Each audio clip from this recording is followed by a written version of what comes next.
महाकुंभ में आईआईटी वाले बाबा क्यों रो रहे हैं? इस बाबा को देख पूरी दुनिया भावुक हो गए। आप दिल में अगर थोड़ा दया है तो चैनल को सब्सक्राइब करें और वीडियो को एक शेयर कर दो। बाबा ने बताया कि संन्यास लेने के बाद उनका परिवार और दोस्त उनसे दूर हो गए। आईआईटी वाले बाबा ने अपने आंसुओं के पीछे की वजह बताई। और महाकुंभ मेले में अक्सर साधु संतों और बाबाओं की कई कहानियां सामने आती हैं, लेकिन आईआईटी वाले बाबा की कहानी ने हर किसी का ध्यान खींचा है। उनकी आंखों में आंसू और चेहरे पर दर्द देखकर लोगों के मन में सवाल उठता है कि आखिर इस विद्वान बाबा की पीड़ा का कारण क्या है। आईआईटी वाले बाबा की कहानी। IIT, Indian institute of technology जैसे प्रतिष्ठित संस्थान से पढ़ाई करने वाले ये बाबा कभी एक होनहार इंजीनियर थे।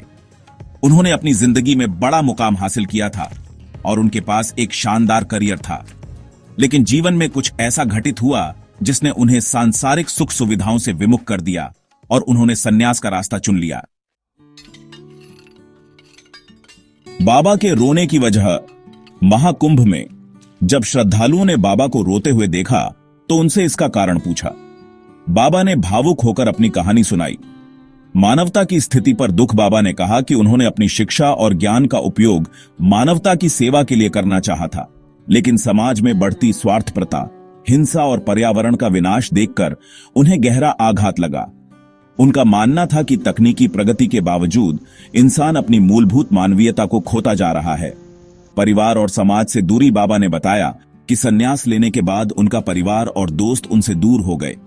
उनके अपने रिश्तेदारों ने उन्हें समझने की बजाय उन्हें पागल करार दे दिया। इस अकेलेपन ने उनके मन में गहरा दर्द भर दिया। गंगा और पर्यावरण की दुर्दशा। बाबा गंगा नदी के बड़े भक्त हैं। उन्होंने कहा कि गंगा, जो भारतीय संस्कृति और अध्यात्म का प्रतीक है, आज प्रदूषण और उपेक्षा का शिकार हो रही है। इसे देखकर उनका हृदय रो पड़ता है। युवाओं का भटकाव। बाबा ने कहा कि आज की पीढ़ी भौतिक सुख सुविधाओं के पीछे भाग रही है और अपने नैतिक और आध्यात्मिक मूल्यों को भूल रही है। यह देखना उनके लिए सबसे दुखद है। श्रद्धालुओं पर प्रभाव। बाबा की बातें सुनकर कई श्रद्धालु भी भावुक हो गए। लोगों ने महसूस किया कि बाबा का रोना केवल उनकी व्यक्तिगत पीड़ा नहीं, बल्कि समाज और मानवता के लिए उनकी चिंता का प्रतीक है। आईआईटी वाले बाबा का संदेश। बाबा ने कहा, ज्ञान का उद्देश्य केवल पैसा कमाना नहीं है, बल्कि मानवता की सेवा करना है। अगर हम अपनी जड़ों और मूल्यों को भूल जाएंगे तो हमारा भविष्य अंधकारमय हो जाएगा। आईआईटी वाले बाबा का रोना सिर्फ आंसू नहीं, बल्कि एक चेतावनी है कि हमें अपनी गलतियों को सुधारना होगा और समाज के प्रति अपनी जिम्मेदारी को समझना होगा। महाकुंभ जैसे पवित्र आयोजन में बाबा का यह संदेश सभी के लिए एक प्रेरणा है। दुनिया की हालत देखकर दुखी। आईआईटी वाले बाबा ने अपने आंसुओं के पीछे की वजह बताई। उनका कहना था, आज की दुनिया में लोग भौतिक सुखों के पीछे भाग रहे हैं और असली जीवन के मूल्यों को भूलते जा रहे हैं। लालच, घृणा और स्वार्थ ने इंसानियत को खोखला कर दिया है। महाकुंभ में लाखों लोगों की भीड़ देखकर भी बाबा ने महसूस किया कि बहुत से लोग केवल दिखावे के लिए आ रहे हैं, न कि सच्ची भक्ति के लिए। गंगा की दुर्दशा पर चिंता। गंगा नदी, जो हिंदू धर्म में बेहद पवित्र मानी जाती है, आज प्रदूषण का शिकार है।